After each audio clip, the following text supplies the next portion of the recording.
ఓం నమ శివాయ, శ్రీమాత్రే నమః. మిత్రులకి, శ్రేభిలాషులకి, అలాగే నేను ఇంతగా ఆదరిస్తున్న యూట్యూబ్ ప్రేక్షకులందరికీ కూడా పేరు పేరు ధన్యవాదాలు. మిత్రులారా, మీ అందరికీ పరాదేవత ఎల్లవేళలా మీతో ఉండి మీ మనోవాంఛను నెరవేర్చాలని మనస్ఫూర్తిగా కోరుకుంటున్నాను.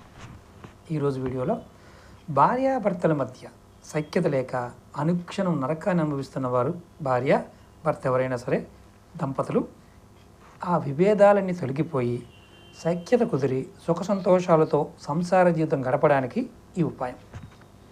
ఏం చేయాలంటే, మీరు పౌర్ణమి రోజు విష్ణుక్రాంత అంటే తెల్ల శంకు పువ్వుల చెట్టు దగ్గరికి వెళ్ళి అక్కడ దీపధూప నైవేద్యాలు సమర్పించి ఆ తర్వాత చెట్టు యొక్క వేరు తెచ్చుకొని అష్టగంధంతో శుద్ధి చేసి, పురుషులైతే మొలత్రాడికి, ఆడవారైతే మంగళసూత్రానికి వెండి తావిజులు పెట్టి ధరించండి.